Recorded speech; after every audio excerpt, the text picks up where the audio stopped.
પ્રકાશ, પ્રગતિ અને પવિત્રતા દીપમાલા ન્યૂઝ. આજે આપણે દીપમાલાના ઓફિસની અંદર ભેગા થયા છે. ભાજપ, કોંગ્રેસ અને આમ આદમી પાર્ટીના ત્રણેય ધુરંધર નેતાઓ આ આપણે સ્થાનિક સ્વરાજની ચૂંટણી આવી તે બાબતે એક ડિબેટ ગોઠવી છે. ત્રણેય પાર્ટીના અગ્રણી નેતાઓ આપણી પાસે આવ્યા છે. હવે દરેકનો પરિચય દરેક નાગરિક આપશે. હું પોતે મહેશ મકવાણા અને કોંગ્રેસ પાર્ટીમાં વર્ષોથી હું પોતે સક્રિય છું અને કોંગ્રેસ પાર્ટીને હું પોતે વફાદારી નિભાવું છું.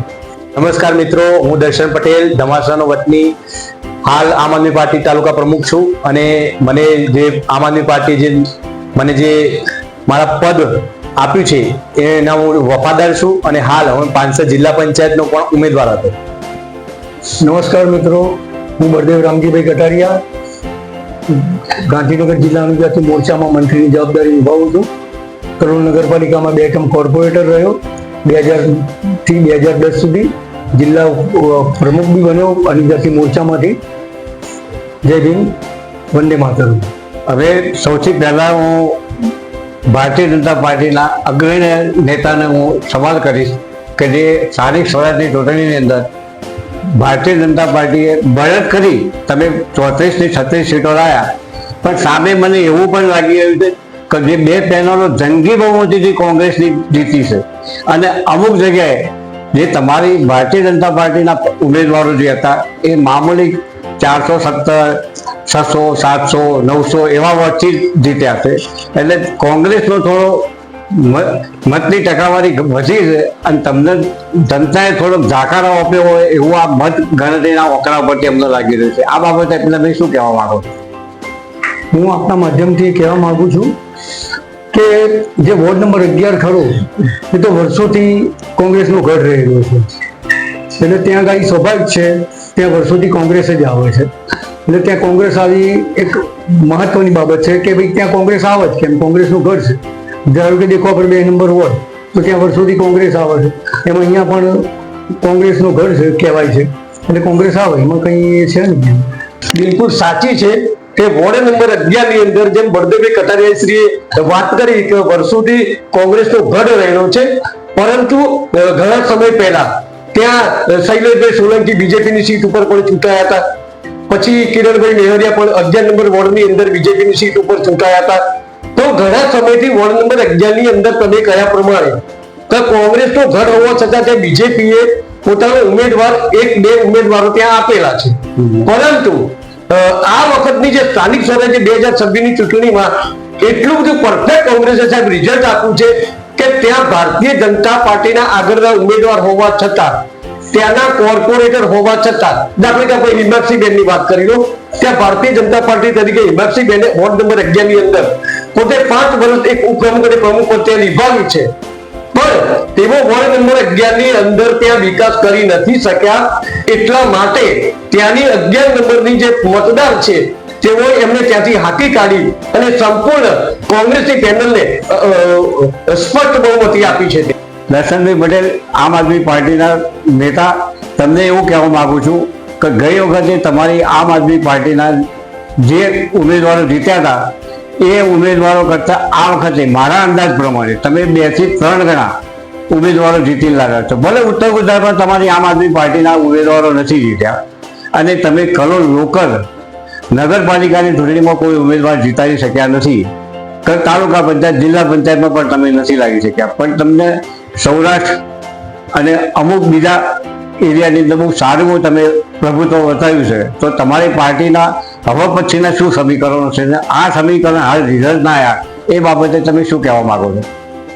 હું દર્શન પટેલ 2020માં આમ આદમી પાર્ટીમાં જોઈન થયો. એ પછી અમારા સુરતમાં 27 સીટો આવી. ત્યારે ગુજરાતમાં સ્થાનિક સ્વરાજ્યની 2021માં ચૂંટણી થઈ ત્યારે 69 સીટો હતી અમારી. એ તો છતાં પણ 2022માં અમે 5 વિધાનસભા અમે કાઢી શક્યા હતા.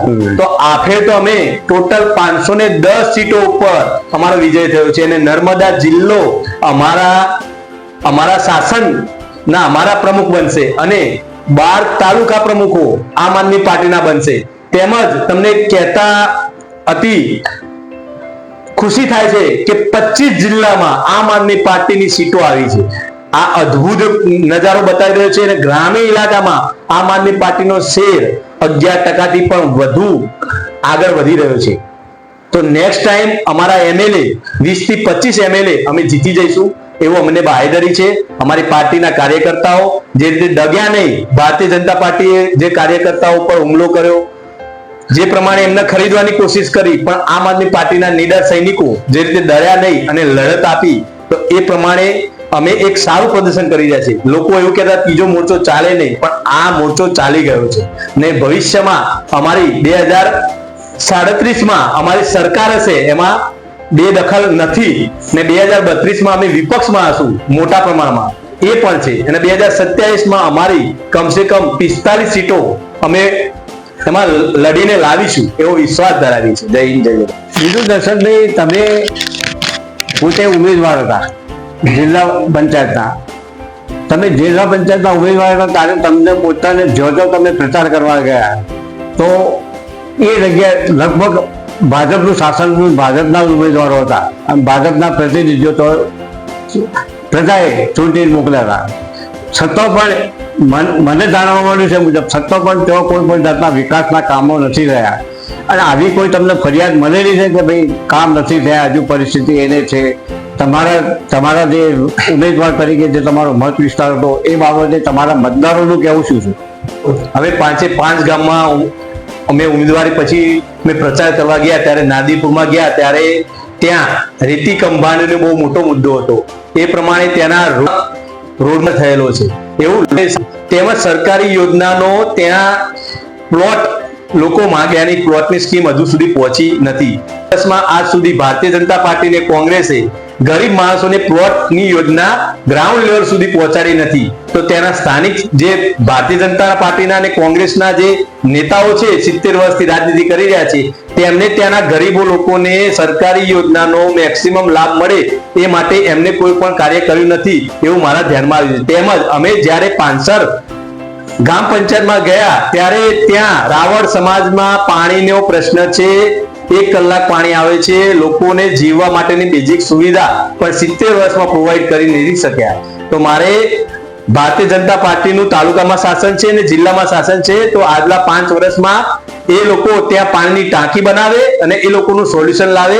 ત્યાં એક રસ્તો ઉપર એક રસ્તો નીચે, ત્યાં પાણી ભરાવાની મોટી સમસ્યા છે. લોકો બૂમાબૂમ કરતા હતા કે આ કોઈ પણ સરકાર આવે છે પણ અમારું કામ કરતી નથી. અમે એમ કીધું કે અમને લાવી જો, પછી તમે જોઈ જો, અમને એક મોકો આપો. ત્યારે એ લોકો એવું કહેતા હતા કે લોકો વાયદા જ આપે છે, પહેલા કામ કરી બતાવો. તો અમે એમ કીધું કે જે સરકારમાં જે હાલ છે, તમારા જે સ્થાનિક બોડી છે તેના જોડે તમે તમારા ચૂંટાયેલા પ્રતિનિધિને અરજી કરો ને ના માને તો તમે મામલતદાર શ્રી, ટીડીઓ સાહેબ અને ડીડીઓ સાહેબ સુધી તમારી આ વાત પહોંચાડો. કારણ કે બેઝિક સુવિધા આવવી એ સરપંચ અને ત્યાંની બોડી અને તાલુકા વિકાસ અધિકારી અને જિલ્લા વિકાસ અધિકારીની ફરજમાં આવે છે. અને આપણે આપણા ટેક્સનો જ પૈસા સદુપયોગ થાય તે માટે આપણે લડી રહ્યા છીએ. આપણે કોઈના જોડે ભીખ માંગવાની નથી. અમે ત્યાં જઈને એવો પ્રચાર કરતા હતા કે તમે જ્યારે જિલ્લા પંચાયતનું અને તાલુકા પંચાયતનું જ્યારે બજેટ બહાર પડે છે ત્યારે તમે જે ચૂંટાયેલા સભ્યો મોકલ્યા છે તેઓએ તમને પૂછવું જોઈએ કે વિકાસના કાર્યો પહેલા જોઈએ છે, એ પ્રમાણે એ લોકોએ બજેટ ફાળવવું જોઈએ. તો એ રીતે બજેટ નથી ફાળવતા. એમની કટકી કરવા માટે એવા મોટા મોટા પ્રોજેક્ટો રજૂ કરશે અને એમના કોન્ટ્રાક્ટરનું સેટિંગ કરીને 15 થી 20% કરપ્શન કરવા માટે એઓ ટેવાઈ ગયા છે. તો એ પ્રથાને દૂર કરવા માટે નવી રાજનીતિ એટલે આમ આદમી પાર્ટીના સૈનિકોને લાવવા પડશે અને ગ્રાઉન્ડ લેવલ ઉપર ઉતરવું પડશે. અમે આ 5 વર્ષમાં અમે ગ્રાઉન્ડ લેવલ ઉપર ઉતરીશું અને સરકારી યોજનાઓના માધ્યમથી લોકોને કઈ રીતે અમે સદુપયોગ કરી શકીએ, એમને કઈ રીતે લાભ આપી શકીએ એ માટે અમે કામ કરીશું. એની બાહેધરી અમે આપીએ છીએ. ભારતીય જનતા પાર્ટીના જિલ્લા મંત્રી બદલેભાઈ, તમને એવું કહેવા માંગુ છું, પ્રજા વચ્ચે એક પ્રશ્ન પૂછવા માંગુ. છેલ્લા 4 ટર્મથી તમારી નગરપાલિકાનું શાસન ચાલે છે, તમારી પાર્ટી શાસન કરી રહી છે અને પ્રજાનું કહેવું એવું છે કે વિકાસના કામો હજુ એમને જ પડ્યા છે, કોઈ વિકાસના કામ થયા નથી. રેલવે પૂર્વનો એક જ અંડરબ્રિજ છે ને, અને જનતાનું એવું માનવું છે કે ભાઈ અંડરબ્રિજ ના કહેવાય, નારું કહેવાય. એમાં એક ગાડીના સામે બીજી ગાડી આવે તો ફસાઈ જાય છે અને ટ્રાફિક પુષ્કળ આવી જાય છે. ઓવરબ્રિજનું ખાતમુહૂર્ત કર્યા પછી મિનિમમ મારા અંદાજ મુજબ મિનિમમ 3.5 થી 4 વર્ષ થયો, હજુ સુધી એનો કોઈ નિકાલ આવ્યો નથી. તો એ વિશે તમે શું પ્રકાશ પાડવા માંગો છો? કોઈ તમે અત્યાર સુધી તમારી પાર્ટી શું શું કામ કર્યા? લોકો જનતા એવું કહે છે કામ નથી કર્યો, તો શું શું કામ કર્યા અને શું કામ હવે બાકી છે, કયા સ્ટેજ ઉપર છે, એ બાબતે શું કહેવા માંગો છો?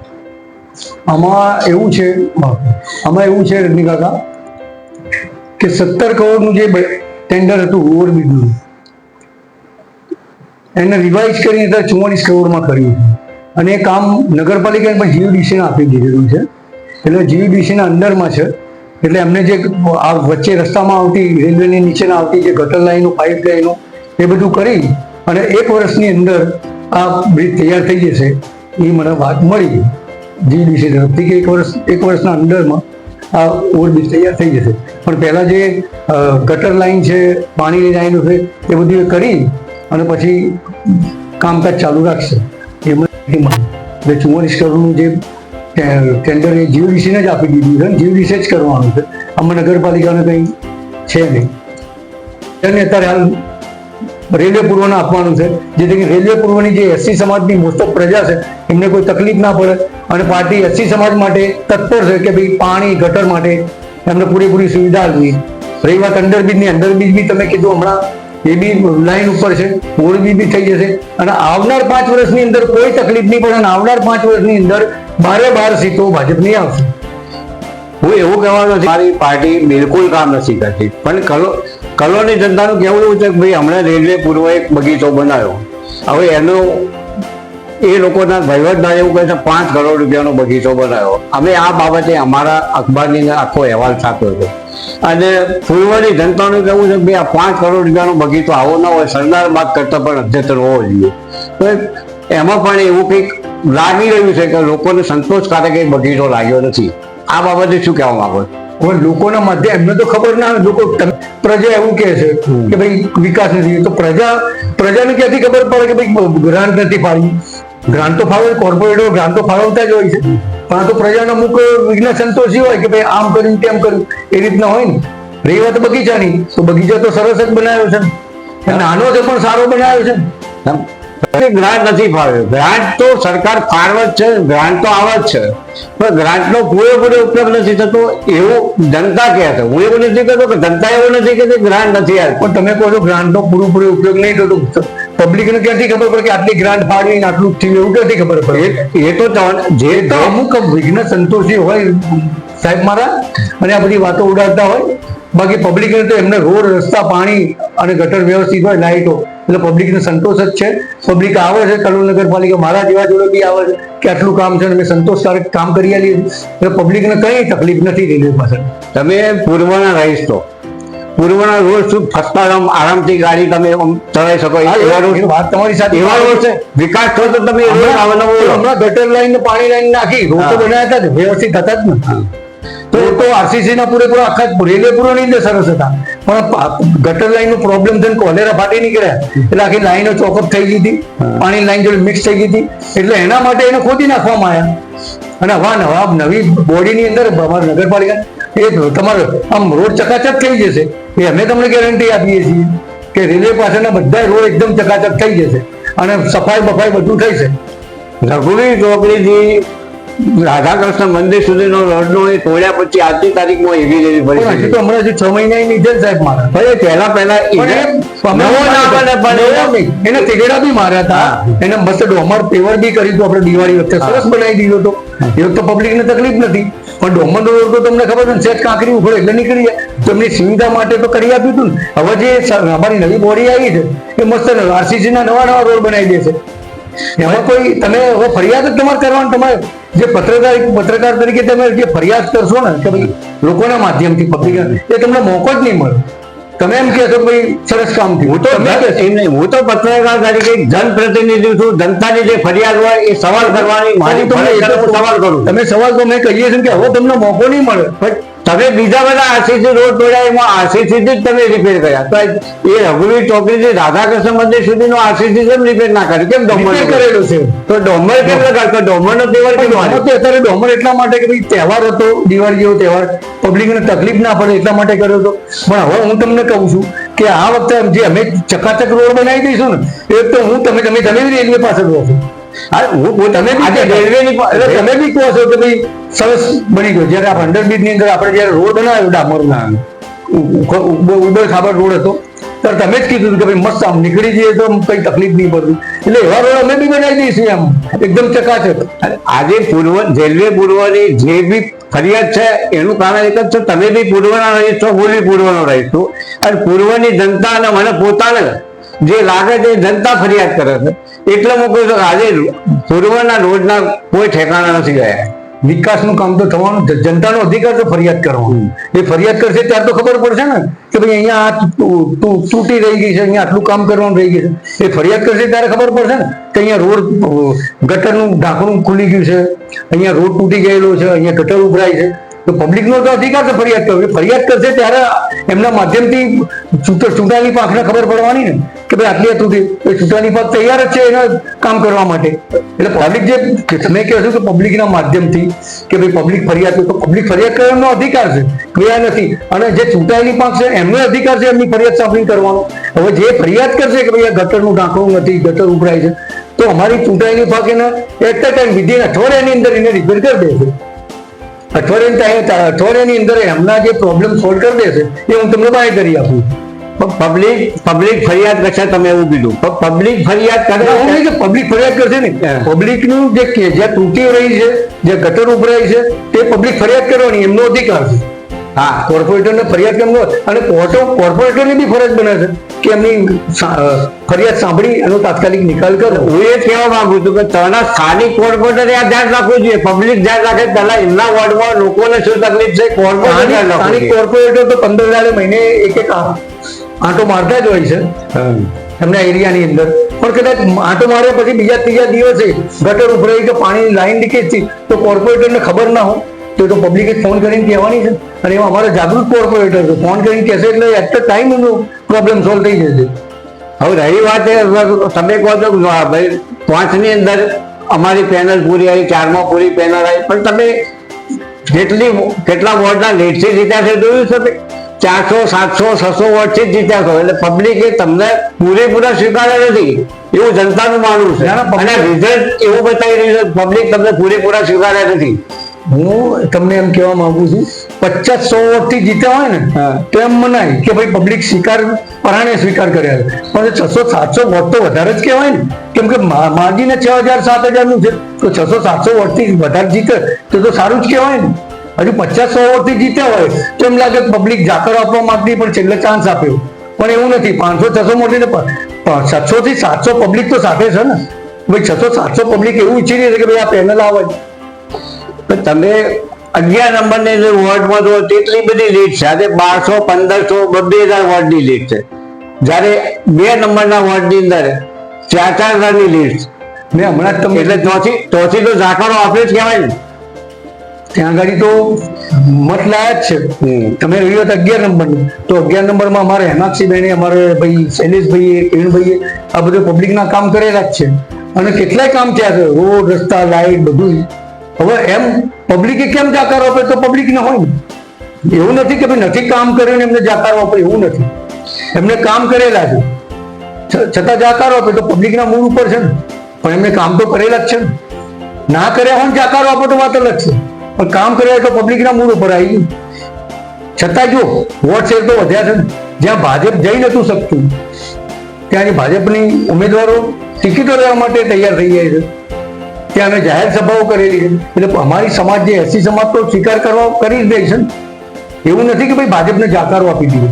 આટલા મત બી મળ્યા એનો મતલબ એ તો થયો ને કે ભાઈ આટલી પબ્લિક તો સ્વીકારે છે ને બીજેપી. એટલે ધીરે ધીરે એ બી વ્યાપ વધારીશું અમે. આજે જે 1200 અમારે તમે કહો છો કે ભાઈ લીડ મળી તો કેમ મળી એનું અમે કારણ શોધીશું અને એના માટે વધારે મહેનત કરીશું. અને એના ઉપર જે આવનાર વિધાનસભાની અંદર વધારે મહેનત કરીશું. અને 1200ના 2400 કેમ વધે એવી મહેનત કરીશું. એવા વિકાસના કામો કરીશું તો આ પબ્લિક જે 1200 પબ્લિકે નહીં આપ્યા એ 1200 પબ્લિક બીજી 1200 તૈયાર કરીને 2400 મત વધારે મળે એવી અમે મહેનત કરીશું. બીજું તમને એવું કહેવા માંગુ છું કે તમે પૂર્વના રહીશ છો, તમને ખબર છે કે પૂર્વની અંદર લગભગ 70-80% એસસી સમાજ રહેશે. એટલે જે તમારું અહીં નગરપાલિકાનું શાસન છે એ લોકો પૂર્વ પ્રત્યે પૂર્વની જનતા એવું કહેશે, હું નથી કહેતો, પૂર્વની જનતા એવું કહેશે કે ભાઈ પૂર્વની પબ્લિક જોડે ઓરમાની વર્તન રાખે છે. કંઈ પણ વિકાસનું કામ હોય તમારી ગ્રાન્ટ આવીમાં 20-25% પાછળ નાખે છે, બાકી બધી ગ્રાન્ટો કરોડ સિટીમાં અને પશ્ચિમમાં વપરાય છે. આ બાબતે તમે શું કહેવા માંગો છો? પૂર્વની જનતા એવું કહે છે. હા, તો પૂર્વની જનતામાં તો તમે પણ આવો છો, તમારું શું કેવું થાય છે કહો? હું તો પૂર્વની જનતા કહે છે આવું હા. કે ભાઈ ગ્રાન્ટ નથી ફાળવતા, તો પૂર્વની જનતામાં તો તમે બી આવો છો. હા. તમારી આખી 2-3 સોસાયટીઓ 4-5 સોસાયટીઓ આવો છો, હા. તો શું તમે બી એવું કહો છો કે ભાઈ ગ્રાન્ટ નથી આવતી? એવા આપના માધ્યમથી હું તમને ના, હું એવું નથી કહેતો. પૂર્વની જનતામાં પહેલા તમે આવો છો, તો તમે કહો મને. હું એવું નહીં કહેતો કે મેં શું કીધું? ગ્રાન્ટ નથી આવતી એવું નથી કહેતો, ગ્રાન્ટ આવે છે પણ અમને ફાળવા ઓછી હા, ફાળવા. ફાળવા ઓછી જતી હા, છે. ઓછી ફાળવા છે. ઓછી ફાળવા છે, બરાબર છે. હા. તો પૂર્વની જનતા એવું કહે છે, તો પૂર્વની જનતામાં તો તમે તો પત્રકાર છો, હા. તમે તો આખા કલોલમાં, તો તમારું શું કેવું થાય છે? પણ ફાળવા છે કે નહીં ફાળવા છે તમારું શું ફાળવા કહેવું? જ છે, ફાળવા નહીં ફાળવા તો એવું નથી કહેતો. જનતા તમને અમારી તો તમારી પછી જનતા કદાચ અમુક જનતા કહેતી હોય પણ પૂર્વની જનતા તમારા જેવા ભણેલા ગણેલા આખી મોટી સોસાયટી બધા વેલ એજ્યુકેટેડ છે, તો પૂર્વની જનતામાં તમે આવી ગયા, તો તમારું શું કેવું થાય છે કે ફાળવા છે કે નથી ફાળવા? ગ્રાન્ટ ફળવાય છે, પણ આજે હું મારી તો સોસાયટી પછી ફળવાય છે, બરાબર, તમે કહો છો ફળવાય છે, હા. તો એનો મતલબ ફળવાય છે તો જનતા કહેતી જ ના હોય કે ફળવાતી નથી. પૂરી ફળવાતી નથી એમ કહું છું. પૂરી નહીં, અમને અમુક હા, તો વખત હું ફળવા તમને કહું છું પૂરી ફળવાતી નથી, એવું તમારું શું કેવું થાય છે? એટલે પૂરી નથી ફળવાતી? એટલે હું તમને એ જ કહેવા માંગુ છું કે અમારી પૂર્વની સોસાયટી, અમારી શ્રેષ્ઠ સોસાયટીમાં અમારે કોમન પ્લોટમાં બ્લોક રાખવાના હતા, તો અમે અરજી કરી 8 વર્ષે મેળ પડ્યો હતો. અમારો સીસી રોડ મંજૂર કરવાનો હતો, ત્યારે 8 વર્ષે અમારો સીસી રોડ મંજૂર હતો.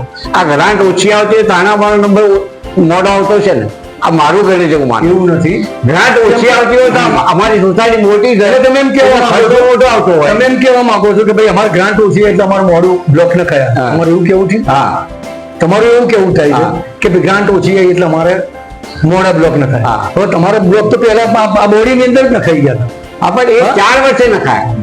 એ બોડીની અંદર જ નખાઈ ગયા હતા, અને એક તો બહુ બ્લોકની બહુ એ નથી, નવી બોડી આવીને ત્યારથી જ બ્લોક નખાવા મળે. પહેલા તો આરસીસી રોડ જ હતા, અને હમણાં છેલ્લા 5-10 વર્ષ 5-7 વર્ષથી જ બ્લોક નખાવાનું ચાલુ થઈ ગયું. તમે જો રેલવે પાસેની બધી સોસાયટીની અંદર બ્લોક નખાઈ ગયા, કોઈ સોસાયટી બાકી, અમુક 2-3 બાકી છે. હા, બસ બાકી બે ત્રણ બાકી. આજે અને એ મંજૂર એ કામ ચાલુ જ. મારી સોસાયટી છે, મારી સોસાયટીમાં ત્યારે બ્લોક નાખવાનું કામ ચાલુ જ છે. અરે આ બીજી રઘુવીર છે પેલી આ બાજુ રઘુવીર એક ને ત્યાં બી ચાલુ જ છે કામ. બીજી 2-3 સોસાયટીની અંદર કામ ચાલુ છે બ્લોક નાખવાના. એટલે આ ગઈ બોડી એને મંજૂર કરેલું છે ત્યારે ચાલુ થાય છે. એટલે એવું નથી કે ભાઈ ગ્રાન્ટ નથી, ગ્રાન્ટ તો ફાળવેલી જ છે. અને બધા જે કામ ચાલુ, હું તમે અમારી સાથે હું તમને બતાવું 4-5 સોસાયટીમાં કામ ચાલે છે, તો કામ ચાલતા હોય તો ગ્રાન્ટ ફાળવેલી છે તારે ચાલે છે ને. 11 નંબરની અંદર આજે કામ મંજૂર થયેલું. આજે બ્લોકનું કામ મંજૂર થઈ ગયેલું અને ઇલેક્શન પહેલા બ્લોક બી ઉતરી ગયા હતા. આવું કઈ છે તમને પોતે રેલવે પૂર્વના સર તમને ખ્યાલ હશે, રેલવે 11 નંબર વોર્ડમાં જ્યારે આ ઇલેક્શન પહેલા એક સોસાયટીના બ્લોક મંજૂર થઈ ગયા હતા.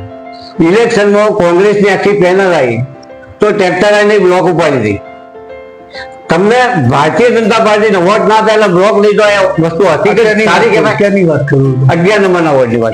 ક્યારની વાત? હમણાં એટલે હમણાં ઇલેક્શનના રિઝલ્ટના બીજા દાડા. એવું નથી, એવું નથી, એ બિલકુલ ખોટી બાબત છે અને ઉપજાઈ કાઢેલી વાતો છે. બાકી એવું ક્યાંય સાંભળવામાં નથી આવ્યું. એટલે તમને સાંભળવામાં આવ્યું વાત ઠીક છે, પણ હું બી રેલવે પાછળ રહું છું. રેલવે પાછળ 11 નંબરના વોર્ડમાં કેટલાય સગા સંબંધીઓ રહે છે, ત્યાં ફરતો રહું છું. મને કોઈએ નથી કીધું ભાઈ આ ટ્રેક્ટર આવી બ્લોક લઈ ગયા એવું, મને કોઈએ નથી કીધું અત્યાર સુધી. આ તો આપણે આ બાબતે કોંગ્રેસના જે પ્રતિનિધિ છે એમને ફરિયાદ મળી છે ને એમને પૂછીએ. એમનેથી ફરિયાદ મળી છે એવું મને જાણવા મળ્યું છે કે અમે એમને કહ્યું. કોંગ્રેસના પ્રતિનિધિ મારા મિત્ર છે, હા. અમારે રોજ મળવાનું થાય છે, પણ અમારે બધી ચર્ચાઓ થતી હોય છે રાજકીય, પણ એમને બી મને નથી કીધું કે ભાઈ આ રીતના કે કટારિયાજી આવું થઈ ગયું અને બ્લોક ઉઠાઈ ગયા. કદાચ ત્યાંથી કોઈ બીજી જગ્યાએ થોડા લેવાના હોય નાખવાના બાકી તો લઈ ગયા, બાકી હંમેશ માટે ઉઠાઈ ગયા ત્યાં કામ નથી કરવાનું એવું તો છે જ નહીં. બ્લોક તોથી ટ્રેક્ટર ભરી ગયું એવા સમાચાર મને તોના લોકોએ રહીશોએ કહ્યું બ્લોક ભરી તો ગયા. રહીશોએ ભરી જતા તો અત્યારે રહીશો જાગૃત છે. તમે કીધું તો અત્યારે વોટ્સએપ ને પેલો મોબાઈલ છે એન્ડ્રોઈડ તે વખતે એમને વિડીયો શૂટિંગ ઉતારીને કેમ ના વાયરલ કર્યું, કેમ ના કીધું ચીફ ઓફિસરને ફરિયાદ કે ભાઈ આ રીતના અમારા બ્લોક નાખેલા છે ને તમે કેમ ઉઠાઈ ગયા, એવું કેમ ના કર્યું? એ વિરોધ કર્યો એ ના કર્યું તો કઈ નહીં. એ હા. એમને ના કરી તો કઈ નહીં, તો પણ ચીફ ઓફિસરને ફરિયાદ તો કરવી જોઈએ ને. ફોન કરીને ચીફ ઓફિસર ત્યાંના સ્થાનિક જે પૂર્વ કોર્પોરેટર હતા, જે ચાલુ તમે કહો છો કે રિઝલ્ટ આવ્યા પછીના, તો એમને બી ફરિયાદ કરવી જોઈએ ને લોકોએ. ભાઈ કેમ આવું થઈ રહ્યું છે?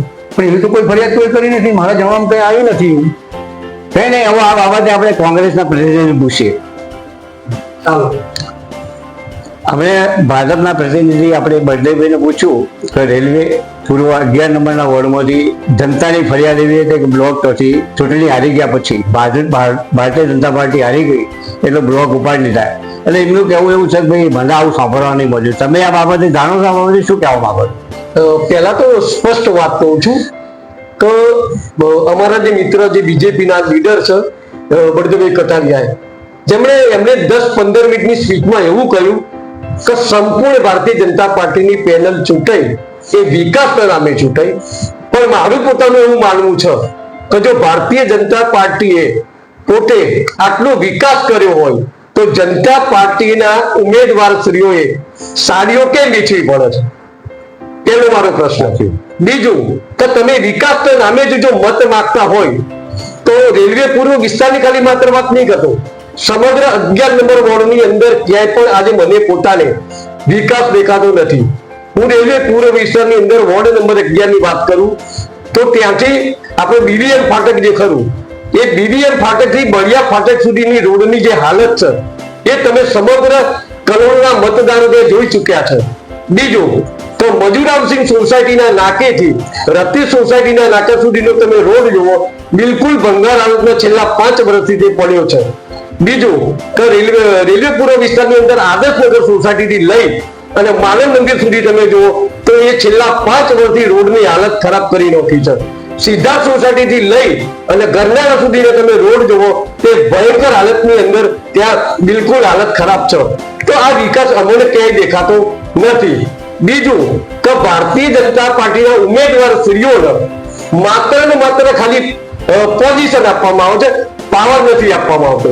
બીજું કે ઉપર લેવલથી આજે કોંગ્રેસ ભારતીય જનતા પાર્ટીના ઉમેદવારશ્રીઓ જ્યારે પ્રજાની અંદર ભય ફેલાવે છે કે ભાઈ અમારી ભારતીય જનતા પાર્ટી આવતા 5 વર્ષ ચૂંટાશે તો અમે આ કરી નાખીશું, અમે તે કરી નાખીશું. છેલ્લા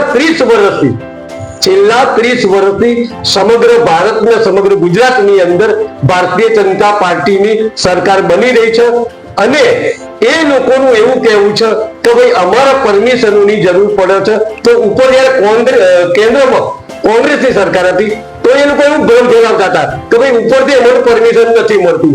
પણ અત્યારે તો જ્યાં જુઓ ત્યાં સ્થાનિક સ્વરાજ્યની ચૂંટણી જોઈ લો, સામાન્ય નગરપાલિકા, તાલુકા પંચાયત, જિલ્લા પંચાયત, રાજ્ય સરકાર, ભારત સરકાર, સમગ્ર દેશની અંદર ભારતીય જનતા પાર્ટીએ પોતાનું વર્ચસ્વ જમાવેલું છે.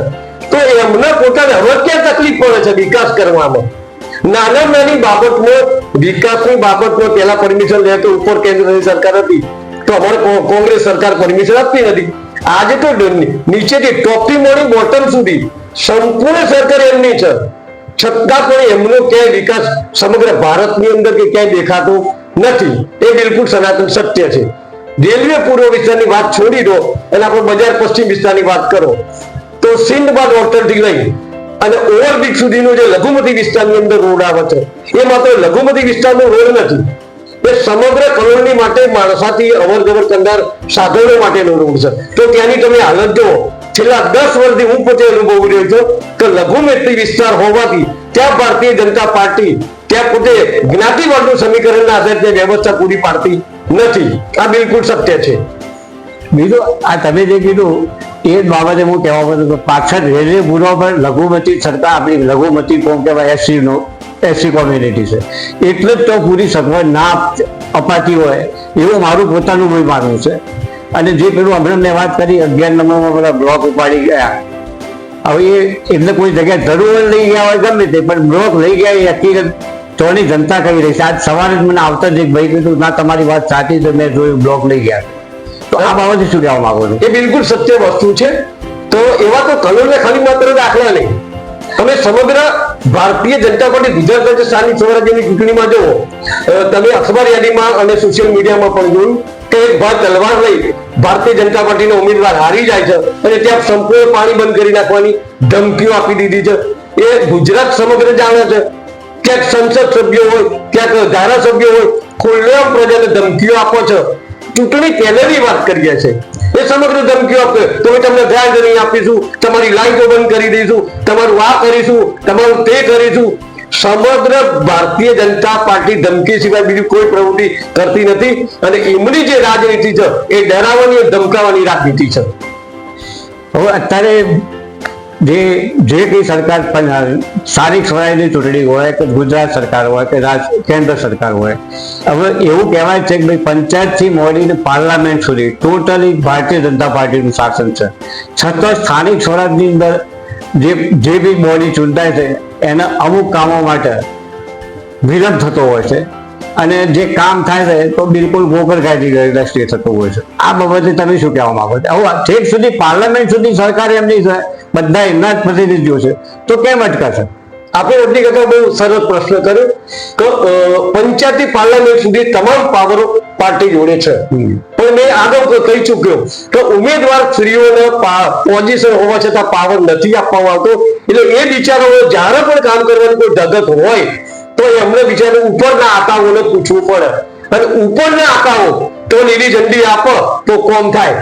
આપણે રેલવે પૂર્વ વિસ્તાર પશ્ચિમ વિસ્તારને જોડતો ઓવરબ્રિજ આપણે વાત કરી લઈએ તો એ પરિસ્થિતિ શું છે તો સ્વયં ભારત દેશના ગૃહમંત્રી શ્રી અમિતભાઈ શાહ દ્વારા 2-2.5 વર્ષ પહેલા ઉદ્ઘાટન કર્યું છે. હવે એમને એ વિકાસ કેવો નડે છે સાહેબ એ બનાવવામાં? છેલ્લા 2.5 વર્ષથી ફાટકમાં રેલવે પૂર્વ પશ્ચિમ વિસ્તાર એ લોલીપોપ આપી અને 2 ચોપડા બનાવી અને એ ઓવરબ્રિજ અત્યારે હાલની તારીખે તમામ બંધ કરી દેવામાં આવ્યા છે. એટલે તમે જુઓ કે જે ઉદ્ઘાટન સ્વયં ગૃહમંત્રી કરતા હોય એ કામ જો ગોકળ ગતિએ ચાલતું હોય તો મારો સીધો આક્ષેપ છે કે ક્યાંક એમના આકાઓ વ્યક્તિગત રીતે જો રોકી રાખવામાં આવે તો રેલવે પૂર્વ વિસ્તારની પ્રજાને આ સુવિધા ના મળવી જોઈએ એવું મારું માનવું છે. એટલે હું એ જ કહેવા માંગુ છું, ઘણી જગ્યાએ તમે જો આપણે આ ઓવરબ્રિજ બન્યો એ પહેલા જ શહીદનો અંડરબ્રિજ તાત્કાલિક ધોરણે 12 મહિનામાં બની ગયો. એક ઓવરબ્રિજ એક અંડરબ્રિજ તો હતો, 36 બીજો અંડરબ્રિજ એમને આપ્યો. હવે જો 12 મહિનામાં બની જતો હોય તો આ તો 3.5 વર્ષ ખાતમુહૂર્ત કરાને એમાં આપણા કેન્દ્રીય ગૃહમંત્રી ખાતમુહૂર્ત કરતા હોય તો 2-2.5 વર્ષે હજુ બ્રિજનો ઠેકાણો ન પડતો હોય તો મને તમે કીધું એ પ્રમાણે મને એવું લાગી રહ્યું છે કે અહીં એસસી કોમ્યુનિટી છે એટલે એને સુવિધા આપવા જેવું એ લોકોને યોગ્ય ના લાગતું હોય, એવું કંઈક હોય, કંઈક સમીકરણ જુદું ચાલતું હોય એવું મને લાગ્યું. આ બાબતે તમે શું કહેવા માંગો છો? રદ્દી કાકા સજની અંદર 3 અંડરબ્રિજ બનાવવામાં આવે છે, 2 નહીં 3 અંડરબ્રિજ કે સીધો સહિતથી આપણો અમદાવાદ જનરલ તરફનો એક અંડરબ્રિજ વિશાળ પાયે બનાવવામાં આવ્યો છે. બીજો હમણાં 2-1 વર્ષ પહેલા કે જે આપણું કલોલનું ઓવરબ્રિજનું ઉદ્ઘાટન થયું એના પછીની આ અમિતભાઈ શાહ દ્વારા ઈશારો કરવામાં આવ્યો તો સૈજની અંદર કે ભાઈ આ તાબડતોડ અંડરબ્રિજ બની જવો જોઈએ તો ત્યાંના લોકોએ સાવન 1000-1500 ની પબ્લિક રહેશે, વધારે નહીં રહેતી. છતાં અમિતભાઈના ઈશારાથી એ અંડરબ્રિજ એક નહીં પણ સૈજની અંદર 2 અંડરબ્રિજ આપવામાં આવ્યા અને ત્રીજું જે અંડરબ્રિજની હું વાત કરું જે અમદાવાદ તરફનો હવે તાત્કાલિક 2 વર્ષની અંદર એટલા વિશાળ પાયે અંડરબ્રિજો બનાવવામાં આવ્યા છે તો મારો સીધો આક્ષેપ છે પાર્ટી ઉપર કે એ અંડરબ્રિજ પ્રજા માટે નથી બનાવવામાં આવ્યો પણ સિન્ટેક્સની જે કંપની જે ખરી એમાં એમના ભાગ્યોએ આ કંપની ખરીદી અને પોતાનો માલ જે એમને અંદર પ્રવેશ કરવાનો છે એના માટે આ 2 અંડરબ્રિજ તેઓ બનાવવામાં આવ્યા છે તાત્કાલિક ધોરણે. પ્રજા માટે નહીં, પોતાનો વેપાર કરવા સારું આ સહિતને 2 અંડરબ્રિજ આપવામાં આવ્યા છે, પ્રજા માટે નથી આપવામાં આવ્યા એવું મારો સીધો આરોપ છે. હવે બીજું મારું પૂછવું એવું છે કે તમે જે પરિણામ આવ્યા ચૂંટણી લક્ષી એમાં કેટલી જગ્યાએ કોંગ્રેસ એ સારા એવા વોટ મેળવ્યા છે, સારી લીડ આ લોકોને લીડમાં સારો એવો કાપ કર્યો છે ભાજપના ઉમેદવારોનો, તો તમારું રેડ મતનો રેશિયો વધ્યો છે શું કહેવું માંગુ છે કે ભાઈ હજુ એને જળવાઈ રહ્યો? 11 વોર્ડની અંદર કોંગ્રેસનો રેશિયો વધ્યો છે. પંચવટી વિસ્તાર બાજુની જોઈ લો 8 નંબર 10 નંબર તમામ વિસ્તારોની અંદર તો કોંગ્રેસના મતદારો સરસ એવો પ્રતિસાદ આપ્યો છે. નહીતર પહેલાના સંજોગોમાં એવી સ્થિતિ હતી કે પંચવટી વિસ્તાર કે જે સમયનો ભદ્ર વિસ્તાર કહેવાય ત્યાં કોંગ્રેસના મતદારો નો મત મળતો નહોતો. પણ આજની તારીખે ત્યાંથી અંદર ખાને ક્યાંક ને ક્યાંક ભારતીય જનતા પાર્ટીને જાકારો પ્રજા આપી રહી છે અને ક્યાંક ને ક્યાંક કોંગ્રેસ તરફે એનો જોક વધી રહ્યો છે. કારણ કે 8 નંબર 10 નંબર આ સંપૂર્ણ જે પશ્ચિમ વિસ્તારના જે વોર્ડો છે ત્યાં મોટા ભાગે સારા એવા મત કોંગ્રેસ આપેલા છે. એટલે એનો મતલબ એ સાબિત થાય છે કે ત્યાં કોંગ્રેસનો જોક વધારે મતદારો આપ્યો છે. 2 નંબર વોર્ડમાં તો એવું કહેવામાં આવે છે વર્ષોથી બી આ કોંગ્રેસનો ગઢ રહ્યો છે અને કોંગ્રેસની પેનલ જીતે એ વાત હકીકત છે. છતાં બી આ વખત કોંગ્રેસના 4 ઉમેદવારના આટલી બધી જંગી બહુમતી જે ભારતીય જનતા પાર્ટીને વોટ મળવા જોઈએ એના કરતા અઢી ગણા વોટ મળ્યા છે. એટલે આ ઉપરથી તમને કઈ કહેવા માંગો છો? આ ઉપરથી કઈ જનતામાં કઈ બદલાવ આવ્યો હોય એવું કઈ? આજે લઘુમતી વિસ્તારની અંદર વોર્ડ નંબર 2 ની અંદર તમે વાત કરો તો ભારતીય જનતા પાર્ટીએ પોતે ત્યાંના સ્થાનિક મુસ્લિમ ઉમેદવારો ભારતીય જનતા પાર્ટીની ટિકિટ ત્યાં આપી અને ત્યાં ખૂબ એમણે દોરા પ્રચારની અંદર ધાક ધમકીઓ અને પુષ્કળ પ્રમાણની અંદર એમણે ત્યાં અત્યાચાર કરવાનું કોશિશ પણ કરી અને ત્યાં પાર્ટીના માણસો પણ ત્યાં લગાવવામાં આવ્યા, ત્યાં અફરાતફરી મચવાના બધા કાર્યક્રમો પણ કરવામાં આવ્યા. છતાં પણ ત્યાં લઘુમતી વિસ્તારની અંદર 4 5,000 ઉપર 5500 મતથી તમામ જે પેનલ છે એ કોંગ્રેસની જીતી છે. અને ત્યાં તો આજે નહીં અને કાલે પણ નહીં, ત્યાં ભારતીય જનતા પાર્ટીના ઉમેદવાર ક્યારેય નહીં જીતી શકત. એનું કારણ કહું કે ગઈ વખતે આપણે સ્થાનિક સ્વરાજ્યની ચૂંટણી હતી તેમાં સારા મતદારો પોતે આખા કલોલે જોયું કે ત્યાં તેલના ડબ્બા આપવામાં આવ્યા, છતાં પણ ત્યાં ભારતીય જનતા પાર્ટી ફાવી નથી. અને ત્યાં જે વિકાસની વાત છે લઘુમતી વિસ્તારની અંદર મોટા ભાગે દબાણો ભારતીય જનતા પાર્ટી દ્વારા દૂર કરવામાં આવી રહ્યા છે, એ પણ સરાહનીય નથી. ત્યાં માનવતા મળી પરવારી છે.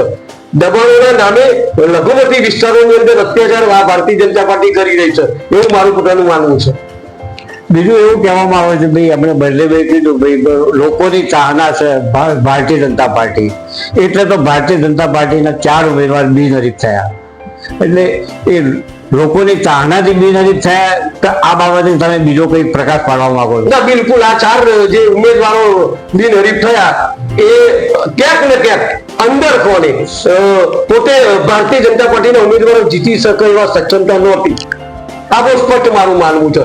અને એ પોતે ભારતીય જનતા પાર્ટીના તરફથી પોતે કઈ વિકાસ નથી કર્યો અને એટલા માટે લોકો એ ચૂંટણીથી એમને પોતાને સામેથી એવું લાગ્યું કે હવે અહીંયા અમે ચૂંટણી જીતી શકીએ એવા નથી, એટલે ક્યાંક ને ક્યાંક સોદાબાજીના આધારે એ લોકો ચૂંટણી ત્યાં બિનહરીફ કરાવડાવી છે. હવે જે રેલવે પાછળના જે 3 વર્ષ છે એની અંદર 12 કોર્પોરેટર છે. આપણે કોંગ્રેસ ભાજપ એવું નથી વિચારતા, 12 કોર્પોરેટરમાંથી લગભગ હું એવું માનું છું કે 8 થી 10 કોર્પોરેટર એવા છે બિલકુલ શિક્ષણમાં સામાન્ય શિક્ષણ જ છે.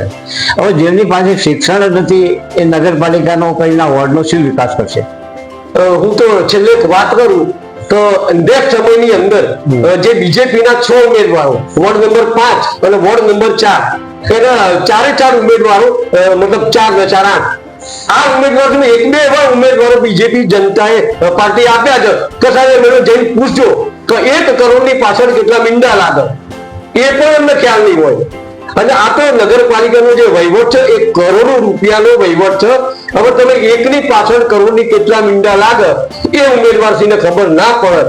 ઉમેદવાર બીજું કે બીજેપીના ઉમેદવાર તમે એમને પૂછજો કે આપણું રાષ્ટ્રગાન શું છે એ ખબર નહીં પડે, આપણા કલેક્ટર કોણ છે એ ખબર નહીં હોય, આપણા મામલતદાર કોણ છે એ ખબર નહીં હોય, આપણી સરકારી સિવિલના સુપ્રિન્ટેન્ડન્ટ કોણ છે એ ખબર નહીં હોય. તમે ખાલી જઈને પૂછજો. માત્ર ને માત્ર એક ચોકઠા ઉભા કરી દેવામાં આવ્યા છે. જનરલ નોલેજ એમની જોડે બિલકુલ નથી. તમે જનરલી જોઈ લેજો, માત્ર એમના માથા ઉભા કરી દેવામાં આવ્યા છે, એના સિવાય બીજું કશું નથી.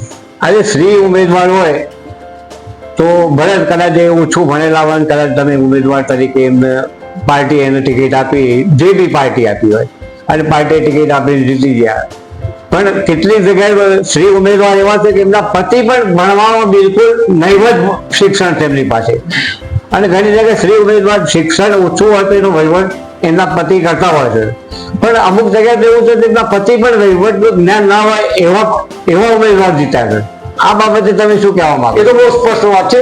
કારણ કે આની અંદર તો શું છે કે બીજેપીના ઉમેદવાર શ્રી ઉમેદવાર હોય એના ખાલી બોર્ડના દિવસે એ દર્શન આપતા હોય છે બાકી નથી આપતા. બાકી એમના મિસ્ટરો સંપૂર્ણ વહીવટ કરતા હોય છે.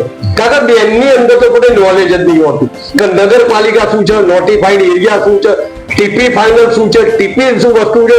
હવે આ બધા મુખ્ય જે પ્રશ્નો છે નગરપાલિકાના, એ પ્રશ્નોની એમને બિલકુલ નોલેજ નહીં હોતી. એ અમને બિચારામાં શું હોય, બોર્ડમાં જવાનું અને ભારતીય જનતા પાર્ટી એ ટોટલની અંદર મીટિંગ બોલાવે અને બધા ઉમેદવારશ્રીઓ કહી દે કે ભાઈ તમારે આવો ઠરાવની અંદર ઓગળી ઊંચી કરવાની. એટલે બિચારા ત્યાં બોર્ડમાં જાય અને ઓગળી ઊંચી કરી દે. કયો ઠરાવ છે, કેટલું વિકાસ છે, ક્યાં કેટલી ગ્રાન્ટ ફાળવવી, એવી તો બિચારો ખબર જ નહીં હોતી. એ તો સીધા બોર્ડની મિટિંગમાં ઓગળી ઊંચી કરી અને ઠરાવ કેવો મંજૂર થયો. બહાર નીકળ્યા પછી એમને પૂછો કે ભાઈ તમે કયા ઠરાવની અંદર તમે તમારી સંમતિ આપી, તો એ બિચારાને એ ખબર નહીં હોય કે કયો ઠરાવ અને કઈ સંમતિ. એટલે આ પરિસ્થિતિ છે કે સમગ્ર ભણેલા ગણેલા કોઈ મતદાર ઉમેદવારથી બહુ નથી આવતા. હું એ કહેવા માંગુ છું, શ્રી ઉમેદવારો તો ભણેલા નથી, નોકરી ઊંચી કરી, શાળાઓ સંમતિ પાર્ટીના નીતિ નિયમ મુજબ સંમતિ આપી દીધી, પણ એમના પતિ સ્ત્રીઓ પણ ભણેલા ના હોય એવું કેટલીક જગ્યાએ. હા, ઘણી જગ્યાએ છે એવું. આજે આપણે વોર્ડ નંબર 5 ની જ વાત કરી દો કે ગત વર્ષની અંદર જે બેન હતા, શેડ્યુલ કાસ્ટના બેન હતા, 5 વર્ષ પોતે ચૂંટાયા. 5 વર્ષની અંદર એ રેલવે પૂર્વ વિસ્તારના વોર્ડ નંબર 5 ની તમામ સોસાયટીને પૂછી લો કે ક્યારેય કોઈ જગ્યાએ પોતે કોઈ વિકાસનું કામ કર્યું એવું સ્ટેટમેન્ટ ક્યાંય છે નહીં. હવે બીજા આગળના જે 5 વર્ષમાં જે બેન હતા, એ બેને પોતે કઈ સોસાયટી છે, કઈ વોર્ડની અંદર શું છે પરિસ્થિતિ ક્યારે જોઈ નથી. અને પેલા મતદારો તો પોતે 5 વર્ષ જતા રહ્યા છતાંય ખબર નથી કે કયા બેન શ્રી કોર્પોરેટર હતા. એટલે બહુ મોટી કરુણતાની વાત છે. એટલે 5 નંબરની તમે વાત કરી, મને 5 નંબરની જ બીજી વાત આવી. 5 નંબરના ગઈ ટર્મના જે 4 ઉમેદવાર હતા, એમાંથી જે 2 જનરલ પુરુષ હતા, 3 જનરલ પુરુષ હતા, એક ઓબીસી 2 જનરલ લેડીઝ. હવે જનરલ લેડીઝમાં ધર્મેશ વ્યાસના પત્ની હતા દલ્પાબેન, ઓબીસીમાં ટીવી જયસ્વાલ હતા અને જનરલમાં નિખિલ બારોટ હતા. એટલે ત્રણના મતદારોને એવું કહેવું છે કે કંઈ પણ પ્રજાકીય સમસ્યા હોય તારે કોઈને 3માંથી કોઈને બી ફોન કરીએ, 4 નંબર 4ના ઉમેદવાર છે એમને ફોન કરીએ તો હતા જ નથી, તો બહાર જ હોય છે. હવેનો વહીવટ કોણ કરતો છે જનતા જાણે છે, તો મારે કહેવાની જરૂર નથી. અને એ 3માંથી લગભગ આ ફરીથી જે ઉમેદવારી કરી ધર્મેશભાઈ વ્યાસે, એ પહેલા એમના પત્ની હતા, હાલ એ પોતે ઉમેદવારી કરી. એટલે લગભગ એમના પત્નીની જે કઈ ફરજ છે એ ફરજ બજાવવામાં એમને બહુ સારો સહયોગ આપ્યો એવું 5ના નંબરના મતદારોને ત્યાંની જનતાનું કહેવું છે. બાકી બીજા કોઈએ કોઈ એવો રસ દાખ્યો નથી. પહેલા 2 જણે રસ રાખ્યો હતો ઓબીસી વાળાએ, જનરલ પુરુષ વાળાએ, પણ સૌથી વધુ કામગીરી એને કામગીરી સારી કરી હોય એના કારણે પાર્ટીએ, એવું મને લાગ્યું છે, એના કારણે પાર્ટીએ એમના પત્નીની જગ્યાએ એમને ટિકિટ આપી અને એ ફરીથી ચૂંટાઈ આવ્યા. આ બાબતે તમે શું કહેવા માંગો છો? એ બાબતમાં તો રજનીકાકા ભારતીય જનતા પાર્ટીના ઉમેદવાર શ્રી બળદેવભાઈ કટારિયાના પ્રશ્ન લાગુ પડે છે કે પાર્ટીએ કઈ રીતે એમને શા માટે રિમાઇન્ડર કર્યા. પણ મારી દ્રષ્ટિએ જો વાત કરવા જાઉં તો વોર્ડ નંબર 5 ની અંદર જે ભારતીય જનતા પાર્ટીએ વોર્ડ નંબર 5ના કે 4ના કે 11ના જે સ્થાનિક ઉમેદવારો જે ખરા, એ સ્થાનિક ઉમેદવારો સ્થાનિક આગેવાનશ્રીઓની કોઈ પણ સેન્સ લીધા વગર ટિકિટો ફાળવી છે. સૌથી મોટો પહેલો મુદ્દો. બીજું કે જે વખતે ભારતીય જનતા પાર્ટીના ટિકિટ વેચતા હતા એવો દાવો કરનાર વ્યક્તિઓ આજે ભારતીય જનતા પાર્ટીમાં ક્યાંય પણ દેખાય એવી પરિસ્થિતિ નથી. ત્યાંના સ્થાનિક રાજકારણના બહુ મોટા માથાઓ કે જેને ઉસ્પત નામ નહીં આપું, પણ બળદેવભાઈ કટારિયાજીને બધા આપણે કલોના નાગરિકોને ખબર છે કે જે વખત એમનો સિતારો હતો તે પોતે કલોલ નગરપાલિકાની ટિકિટ વેચતા હતા. આજે એમની પણ સેન્સ નથી લેવામાં આવી. એ ભાજપની બહુ મોટી ભયંકર કરુણતા છે. અને ભાજપ જે પાર્ટી એવું સાબિત કરી દીધું અંદર પાર્ટીમાં કે ભાઈ તમારી મારા સેન્સની જરૂર નથી. અને ધારીએ ત્યાં વોર્ડની અંદર ભારતીય જનતા પાર્ટી જીતાડી શકે તો ત્યાંના સ્થાનિક જે ઉમેદવારો 4 નંબર, 5 નંબર કે 11 નંબર, ત્યાં જે વર્ષોથી જયારે ભારતીય જનતા પાર્ટીની સેવા કરી ત્યાં એમનું રાજકારણ ઝીરો કરી દીધું. હું એ જ કહેવા માંગુ છું કે છેલ્લા 3 ટર્મથી ઓબીસીના ઉમેદવાર ટીવી જયસ્વાલ ચૂંટાતા આવતા હતા અને અને તેના મતદારોમાં સારી એવી લોકચાહના અને કામગીરી બાબતોમાં સફળ થયેલા છે. જ્યારે પહેલી જ વખત નિખિલભાઈ બારોટ એ ચૂંટાયા તોય બી એમને જનપ્રતિનિધિત્વ બહુ સારી રીતે સાચ્યું છે અને એમને પણ પોતાનો ધંધો એવો વ્યસ્ત છે, વ્યસ્તમાં પણ પોતાનો સમય ફાળવી સારું એવું કામગીરી કરેલી છે અને જનતામાં એમની સારી એવી ચાહના મેળવેલી છે. છતાં પણ એવા માણસોને બાકાત કરીને બિલકુલ નવા ફ્રેશ પાર્ટી ઉમેદવાર ઉભા કર્યા. આ બાબતે જોકે હું બદલીભાઈને જ પૂછી, પણ તમે આ બાબતે શું કહેવા માંગો? મારું કહેવું હોય છે કે ત્યાં તમે બહુ સરસ વાત કરી તો વોર્ડ નંબર 5 ની અંદર તિમિર પેલા ભાઈ આપણે જે બાળક ઉમેદવાર હતા એ પોતે એમને નિષ્ઠાપૂર્વક એમની કામગીરી એ બાબત હું સ્વીકાર કરું છું. પરંતુ એ વ્યક્તિ પોતે ઈમાનદાર હોવાના નાતે એમનો ભોગ લેવાયો છે. કારણ કે એમને પાર્ટીને ચોખ્ખે ચોખ્ખું મોઢા પર કહેવાની ટેવ હતી કે ભાઈ આ વસ્તુ હું આ નહીં કરી શકું. દાખલા તરીકે આગામી સમયની ગત સમયની અંદર પાણીના જે ટેન્કરો બાબતની મેટર હતી એ મારી જાણવા મુજબ છે કે પાણીના ટેન્કરોનું બહુ મોટું મસ્ત બિલ બનાવવામાં આવ્યું હતું અને એ વખતે આ બારોટ ઉમેદવાર શ્રીએ એનો સખત વિરોધ કર્યો હતો કે ભાઈ આટલા બધા રેલવે પૂર્વ વિસ્તારની અંદર ટેન્કર આવ્યા નથી અને આ ટેન્કરોની સંખ્યા આટલા બધા માતબરની રકમ તમે ઊભી કરી છે તો એ બાબતે હું પોતે ઠરાવમાં સહી નહીં કરું એવું એમનું સ્પષ્ટ વલણ હતું. એટલે એ પોતે ઈમાનદાર હોવાનો આજે એમનો ભોગ લેવાનો છે એવું મારું માનવું છે. તિમિરભાઈને આ વખત ના પૂછાય છેલ્લી 3-4 ટર્મથી ચૂંટાઈને આવતા હોય છતાં પણ આ વખત તિમિરભાઈને પણ ન ગણવામાં આવ્યા અને એની જગ્યાએ નવા જ ઉમેદવાર ઉભા કરી દેવામાં આવ્યા. એમાં તિમિરભાઈનું પોતે શું છે કે તિમિરભાઈનું રાજકારણ પૂરું કરવા ભારતીય જનતા પાર્ટીએ બહુ સ્પષ્ટ નક્કી જ કર્યું હતું. કારણ કે ગત ઇલેક્શન અંદર સુનિલભાઈ બેસરિયા અને બધા જે આખી બોડી ઉથલાઈ અને બોડી નો જે ભંગ કર્યો હતો એટલે આ વખતે એમને એ ટિકિટ ફાળવવામાં ના આવી. હું આ બાબતે હું બળદેવભાઈને પૂછવા માંગુ છું. વોર્ડ નંબર 5 ના જે 3 સ્થાનિક ઉમેદવારો ગઈ વખતે ચૂંટાઈ રહ્યા હતા એમાં તિમિરભાઈ જયસ્વાલ, નિખિલ બારોટ અને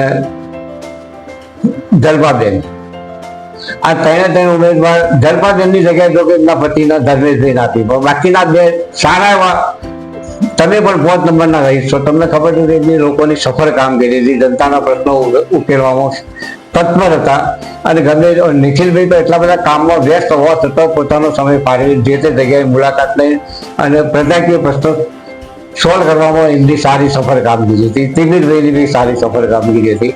છતાં આ વખતે ભાજપે એમને ટિકિટ ના ફાળવતા નવા જ ઉમેદવારો લીધા એ બાબતમાં શું કહેવા માંગો છો? અમુક કિસ્સા અમુક ઉમેદવારોને છોડતા તમે એવું ક્યાંય સાંભળ્યું કે ભાઈ રિપીટ કર્યા હોય? તો તિમિરભાઈને 3 વખત રિપીટ કર્યા. કહું છું જે 3 ટર્મ લડેલા હોય, 2 ટર્મ લડેલા હોય એમને કોઈને રિપીટ નહીં કરે. 1 ટર્મ લડેલો હોય એને રિપીટ કરેલો, બાકી 2 ટર્મ કે 3 ટર્મ લડેલા એમને પાર્ટીએ કલોલની અંદર રિપીટ કરે એવું એક મને નામ આપો. આ ભોપાભાઈ બીજી વાર આપણે તો પછી નિખિલભાઈ બી કરાવી શકે ને. નિખિલભાઈનું હું તમને કહું કે નિખિલભાઈ માગી બરાબર છે, પણ ઘણી એવું હતું કે ભાઈ અનુસૂચિત જાતિના મતો વધારે છે બરાબર છે, એમને માગી હતી. હવે પાર્ટીનો વિષય કે નિખિલભાઈ કે ધર્મેન્દ્રભાઈ બેમાંથી કોને ચોઈસ કરવા એ પાર્ટીએ ચોઈસ કર્યા. 2 યોગ્ય ઉમેદવાર હતા. નિખિલભાઈ બી વ્યવસ્થિત જ્યારે માગવામાં એમનો હક હતો, પણ છતાં એ તો પાર્ટીનો વિષય છે ને કે ભાઈ કોને ટિકિટ આપવી કોને ના આપવી. અમુક જગ્યાએ તમે બીજી વખત ત્રીજી વખત રિપીટ કરતા હોય તો આ તો બીજી વખત જે 2 ટર્મ છે એમાં મને એક દાખલો આપો. 2 ટર્મ રિપીટ કરેલા હોય, પહેલા લડેલા હશે 1 ટર્મ, પછી એમને બીજી વાર રિપીટ કરેલા હશે. હા, બાકી જે સળંગ 2 ટર્મ સળંગ વાળા તો પછી તો પાર્ટી કોકને તો ચાન્સ આપવો જોઈએ. બધાય કાર્યકરો છે, બધાને આશા હોય લડવાની, તો પાર્ટી જો એકને બધાને જ આલાલ કરશે તો જે મારા જેવા તમારા જેવા જે મહેનત કરતા હોય જે કાર્યકરો તેમને તો ક્યારેય ચાન્સ ના મળે ને. એટલે પાર્ટીની આ સ્થિતિ કહ્યું ચલો ભાઈ કાર્યકર છે, પાયાનો કાર્યકર છે, તો ચલો એને આપણે એક ચાન્સ આપીએ. કેમ કે આ ભાઈ તો લડેલા છે, એ કોર્પોરેટરનું બિરુદ તો મળી ગયું, તો બીજાને ચાન્સ આપતો એમને તો ચાન્સ તો આપે, એમને ખાલી મહેનત જ કરવાની. એટલે પાર્ટી અત્યારે જે પાયાનો કાર્યકર હોય, મહેનત કરતો હોય એમને ધ્યાને રાખી અને એમને ટિકિટ આપે છે. અને એ વાત સાથે હું સંમત છું, પણ જોડે જોડે તમે જે બી ઉમેદવાર તમારી પાર્ટી નક્કી કરે એ શિક્ષિત તો હોવો જોઈએ, થોડોક વધુ નહીં, થોડોક શિક્ષિત હોવો જોઈએ. આજે ગવર્મેન્ટમાં પટાવાળાની નોકરી લેવી જોઈએ તો મિનિમમ 10 ધોરણ પાસ જોઈએ, ડ્રાઈવરની નોકરી જોઈતી હોય તો 10-12 પાસ જોઈએ.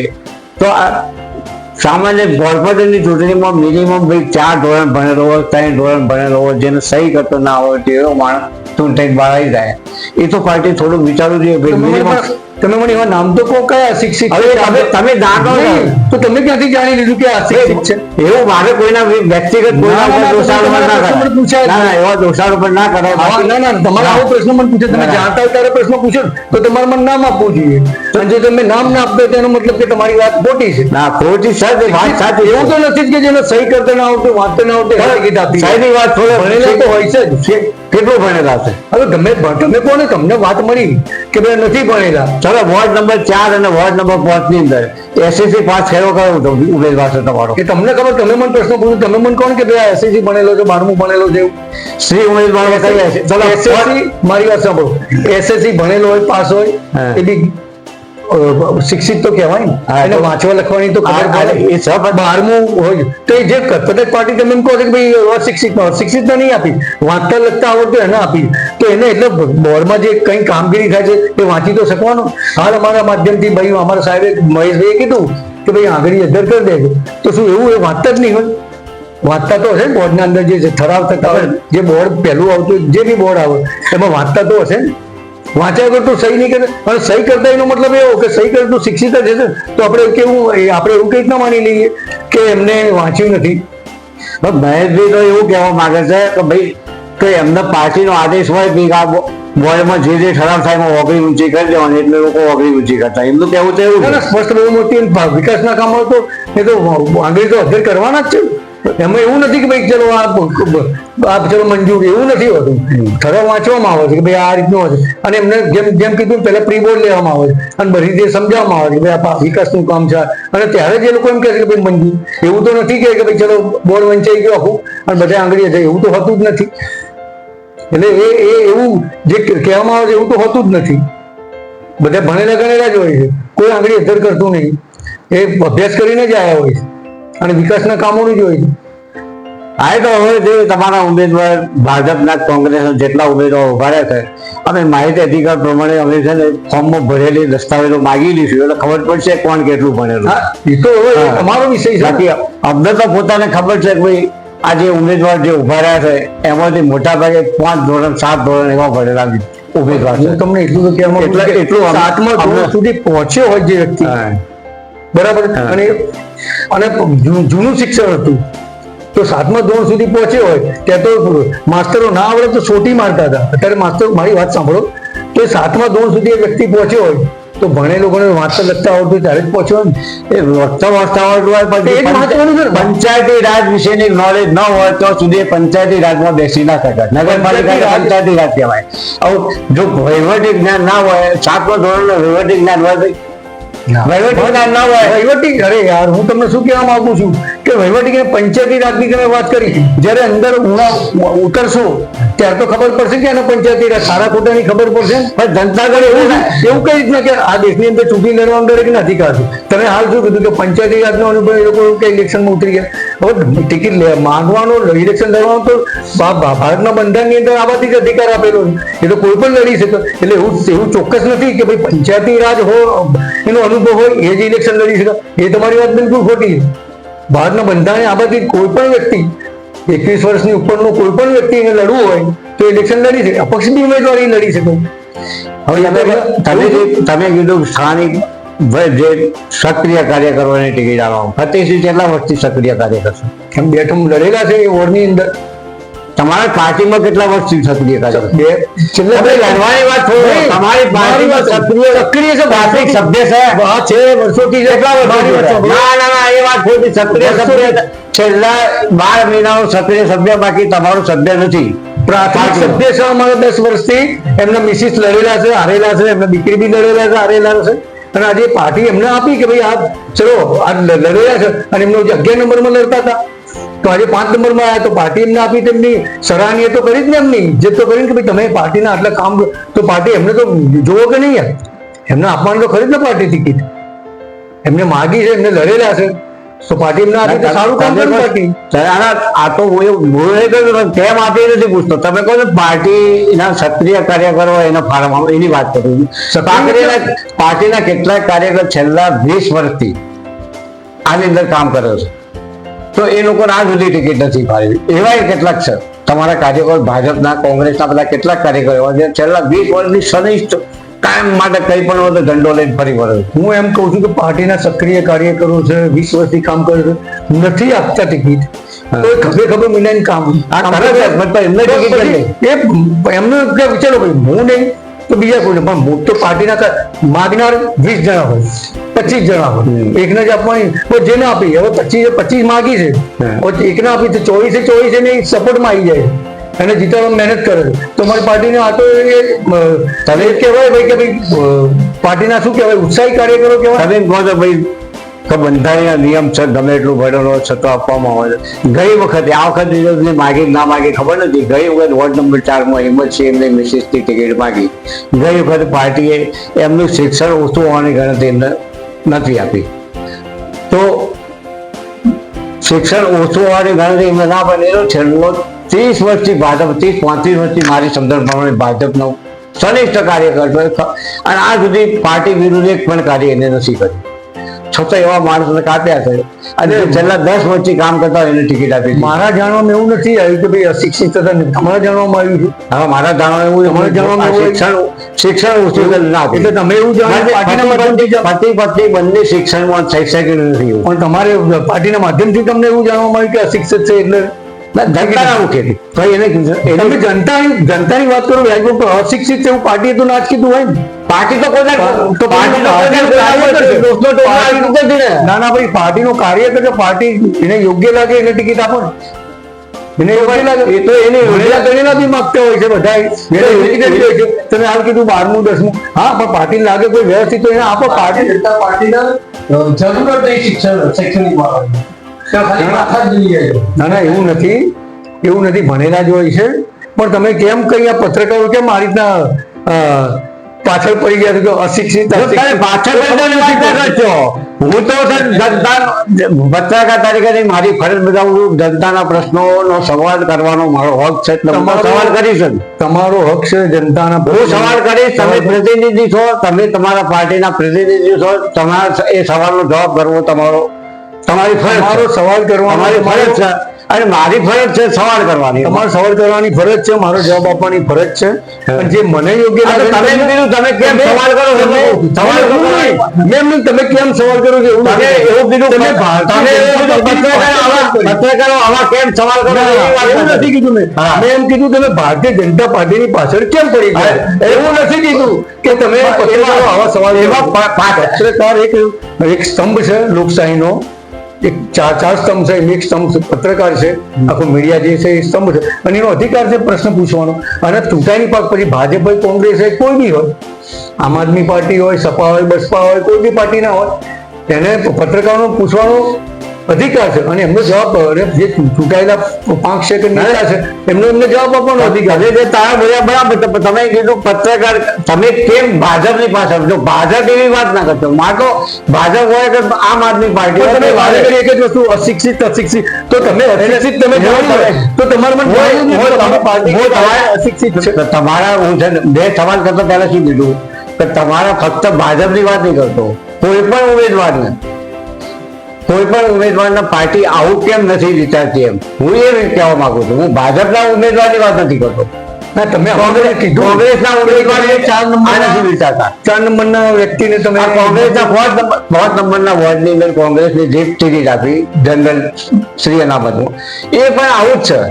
એટલે હું એવી માંગુ છું કે કોંગ્રેસ કે ભાજપ કોઈ પણ આવું કેમ નથી વિચારતા કે પ્રજામાં એનું પ્રતિનિધિત્વ કેટલું છે, એનું શિક્ષણ કેટલું છે, ચલો એનું પ્રતિનિધિત્વ નથી તો એના પતિનું પ્રતિનિધિત્વ કેટલું છે, આવું બધું વિચારો ને તો આજે તમારે આ વખતે જે કસમકસ આખી પાર્ટીને દોડાદોડી કરવી પડી, કોંગ્રેસના કે ભાજપના બધાને કાર્યકરોને બધાને દોડાદોડી કરવી પડે ઇલેક્શન જીતવા માટે. એ મહેનત ઓછી પડે. જે પ્રજામાં ભણાયેલો માણસ હોય, એનું પોતાનું પ્રતિનિધિત્વ હોય તો ફરક પડે. જે કાર્યકરોને દોડાદોડી કરવી પડે, છેલ્લા એક અઠવાડિયે દોડાદોડી કરી મહેનત કરવી પડે, ના કરવી પડે. ચાહે કોંગ્રેસ પાર્ટી હોય કે ભાજપ પાર્ટી હોય કે આમ આદમી પાર્ટી હોય, કોઈ બી પાર્ટી હોય. આમ આદમી પાર્ટી બી એવી ભૂલો કરી છે કેટલીક જગ્યાએ. ઉમેદવાર આ વખત કોંગ્રેસના એવા નગરપાલિકામાં એવા ઉમેદવાર મળ્યા જે પોતે એનું પ્રતિનિધિત્વ કરવા પોતાની જે લોકો ખાલી વોટ માંગવા જવા દોડે એ પણ નથી કરી શક્યા. એટલે એ બી ભૂલ કરી કે પોતે આજે ઉમેદવાર થયો ને તો એને પોતાના વોર્ડમાં ભલે ભાજપના ધુરંધરો નેતા ઉભા હોય, કોંગ્રેસના ધુરંધર નેતા ઉભા હોય, પણ તમને આમ આદમી પાર્ટી ટિકિટ આપી છે એટલે તમારે પોતાના જોડે જનતા જોડે મત માગવા જવું તમારી ફરજ છે. જનતા તમને આવકારે ના આવકારે એનો ચિંતા કર્યા વિના મત માગવા તમારે જવું જોઈએ. છતાં આમ આદમી પાર્ટીઓ ભૂલ કરી છે જે સારા ઉમેદવાર જોઈને મત એમને ઉમેદવાર ઉભા નથી કર્યા, સિલેક્ટ નથી કર્યા. અને નગરપાલિકામાં એમનો એક પણ ઉમેદવાર નથી આવ્યો. એ આમ આદમી પાર્ટીની મારી દ્રષ્ટિએ આવી એક ભૂલ દેખાય. આ બાબતે આપણે આવું દર્શનભાઈ પૂછીએ બાબતે.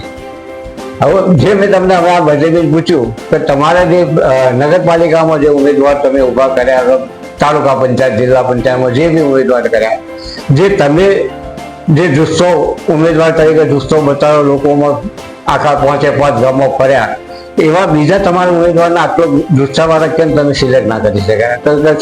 સિલેક્ટ કરવામાં કદાચ તમે કર્યા હોય છતાં પણ આટલો જુસ્સો ના બતાવી શક્યા હોય, એવું કેમ બન્યું? અમે કલોલ નગરપાલિકામાં અને તાલુકા પંચાયતમાં, જિલ્લા પંચાયતમાં ઉમેદવારો ઉભા રાખ્યા. પણ જ્યારે 11 તારીખે અમે ફોર્મ ભર્યું, પછી જ્યારે 13 તારીખે ચકાસણી ઓકે થઈ, પછી તમે જાણતા હશો કે ધાનતના મારો આકાશ પ્રજાપતિ, મારો મિત્ર, એને ટિકિટ આપી મેં. હવે સામે ભારતીય જનતા પાર્ટીમાં રવિ પટેલ, જે પલસાણામાંથી ઉભો રહ્યો હતો, જે પોતે કોંગ્રેસમાંથી ભારતીય જનતા પાર્ટીમાં આવ્યો, એને ટિકિટ આપવામાં આવી. જ્યારે કોંગ્રેસે ઠાકોરને ટિકિટ આપી જાજપુરમાં. હવે 3 ગામની પલસાણા સીટ બનતી હતી. હવે ભારતીય જનતા પાર્ટીને ડર લાગવા માંડ્યો કે રવિ પટેલ હારી જશે, એટલે એમને શું કર્યું, આકાશ પટેલના જે અમારો ઠેકેદાર હોય વિપુલ પટેલ, એને ધમકાવવામાં આવ્યો. પેલા આકાશભાઈને ફોન કરવામાં આવ્યા, એમને ધમકાવવામાં આવ્યા કે તમને 10 લાખ રૂપિયા તમે વેચાઈ જાઓ, તમે તમારું ફોર્મ પાછું ખરીદી લો. જ્યારે આકાશભાઈ લેવાની ના પાડી ત્યારે એમને બીજો એક તરક્યો અપનાવ્યો કે વિપુલભાઈને ફોન કરો. તો વિપુલભાઈને ઓકે થયા પછી અમારી સાથે આવ્યા છે, ફોર્મ ભરવા 11 તારીખે સાથે આવ્યા છે, કેમેરામાં કેદ થાય છે. જ્યારે 13 તારીખે ચકાસણી થતી એ વખતે પણ એ લોકો કેમેરામાં તાલુકા પંચાયતમાં કેદ થયેલા સહી કરતા, તો પણ એના જોડે વિપુલ પટેલ જોડે 50ના સ્ટેમ્પ પર એફિડેવિટ કરવામાં આવ્યું કે આ સહી મારી નથી, એવું ભારતીય જનતા પાર્ટીએ એફિડેવિટ કરાવી, એને ધમકાવી, એને લોભ અને લાલચ અપાવી અને એને ફોર્મ રદ કરવા માટે એને તાલુકા પંચાયતમાં લઈ જવામાં આવે. અને જ્યારે મને 3 વાગે ખબર પડી કે 3 વાગે મુદત છે આ ફોર્મ રિજેક્ટ કરવાની, ત્યારે અમે એમને ટીડીઓ સાહેબને રજૂઆત કરી કે સાહેબ, જે પણ ઠેકેદારની સહી છે તમારા સામે કરવામાં આવી છે, તમારા કેમેરામાં કેદ છે, તો પણ ભારતીય જનતા પાર્ટીના ઉપરના લેવલેથી પ્રેશર હોવાના કારણે ટીડીઓ સાહેબને પણ પોતાનું જે ફરજમાંથી ચૂકી ગયા છે એમાં બે શક નથી. અને આખું તંત્ર અને ચૂંટણી પંચ પણ આમાં સામેલ છે પૂરેપૂરું. નિષ્ઠાપૂર્વક આ કામગીરી થઈ નથી. જ્યારે હું ચૂંટણી લડતો હતો ધમાસણા ગામથી, ત્યારે ધમાસણા ગામ મારી સાથે હતું, મને 544 વોટ મળ્યા ધમાસણા ગામથી. જ્યારે મેં ફોર્મ ભર્યું ત્યારે પબ્લિક મારી સાથે હતી, પણ જે નાના પાયાના વર્ગો જે દરરોજ કમાઈને ખાતા હોય એ લોકોને રાત્રે દારૂની પેટીઓ ઉતરી, એમને લોભ ને લાલચ, વોટ દીઠ 1000 રૂપિયા આપવામાં આવ્યા, એમ કરીને જે વોટનું સમીકરણ ચેન્જ કરવામાં આવ્યું, એ જોતા મને લાગી રહ્યું કે ચૂંટણી નિષ્પક્ષ થઈ નથી. અને આપણા પીઆઈ સાહેબ હોય તો પણ રાત્રે કેમ પેટ્રોલિંગ કરતા નથી? ચૂંટણી સમયે તમને ક્યાંય દેખાશે નહીં. પોલીસ પોતે, લોકો એવું કહે છે કે પોલીસ પોતે દારૂ લઈને આવે છે અને ગામમાં વહેંચણી કરે છે. વિચાર કરો કે લોકોને દારૂ પીવડાવીને વોટ લેવો એના કરતા તો વોટ ન લેવો અને હારી જવું અમે સ્વીકાર કરીએ છીએ. અમે પારદર્શક ઈમાનદારીની રાજનીતિ કરવા આવ્યા છીએ.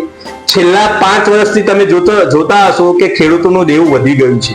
મહારાષ્ટ્રમાં 5 વખત દેવું માફ કર્યું, ત્યાં એમની સરકાર છે.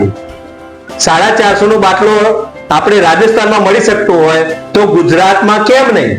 તમે 1 મે જોતા હશો કે જે કોમર્શિયલ સિલિન્ડરનો ભાવ 923 રૂપિયા વધી ગયો. હવે તમે ચા નાસ્તો બહાર કરશો તો ચા નાસ્તાનો ભાવ વધી જશે. તો વિચાર કરવાની જરૂર છે કે મોંઘવારી વધી રહી છે.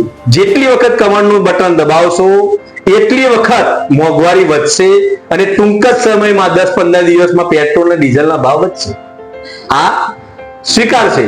અને ભારતીય જનતા પાર્ટી ખાલી મોટી મોટી વાતો કરે છે, લોભ લાલચ ચાલે છે, ચવાણું વેચે છે. તમે નહીં માનો, પલ્લેડ ગામમાં તેલના ડબ્બા આપવામાં આવ્યા વોટ લેવા માટે. એટલે વોટની ખરીદી થઈ રહી છે. જ્યાં સુધી વોટની ખરીદી કામની રાજનીતિ થશે તો જીતીને આવે તો અમે માનીએ, પણ આ એવું નથી. ગુજરાત સરકારે વિધાનસભામાં આજથી 2 વર્ષ પહેલા 5 લાખ રૂપિયા 0% આપવાનું નીતિ બનાવી હતી, પણ એની અમલવારી થઈ નથી. કારણ કે ખેડૂત જો અમીર બની જશે તો અમની વોટ બેંક છીનવાઈ જશે. બિયારણના ભાવ વધી ગયા, 3 ગણા થઈ ગયા, ખાતરના ભાવ 3 ગણા થઈ ગયા, પણ ઘઉં, ચોખા કે બાજરીના ભાવ વધતા નથી. તો આપણે વિચારવાનું જરૂર છે. આ ખેડૂતલક્ષી સરકાર નથી. ખેડૂતોને નર્મદાના પાણી માંગવા પડે એને આપે, સામેથી આવવા જોઈએ. હું તો એવું કહેવા માંગુ છું કે હાલ ડિજિટલ ગુજરાત કહી રહ્યા છે, તો ડિજિટલ ગુજરાતમાં કોઈ પણ સ્થળેથી એનો ફોટો ક્લિક કરવામાં આવે, એનું સમાધાન 24 કલાકમાં એક ટીમ રાખવામાં આવે. તે સમસ્યા માટે કે સમસ્યાના નિવારણ માટે 2 કમિટી બનાવવામાં આવે. નગરપાલિકામાં, જિલ્લા પંચાયતમાં અને આપણે વિધાનસભામાં પણ એક ડિપાર્ટમેન્ટ ફાળવવામાં આવે કે સમસ્યા પૂરતી કોઈ પણ સમસ્યા હોય એ ફોટો પર એપ્લિકેશન પાડવામાં આવે, ફોટો પાડીને મોકલવામાં આવે, તો એ 24 કલાકમાં જે તે અધિકારીને લાગતું હોય એને મળી જાય. બીજું, ડિજિટલ ગુજરાત કરવામાં આવ્યું, એમાં આવકનો દાખલો હજુ ઘેર પહોંચતો નથી. પણ ભારતીય જનતા પાર્ટી કે કોંગ્રેસના સભ્ય બનવું હોય તો ઓટીપી ઉપર બની જવાતું હોય.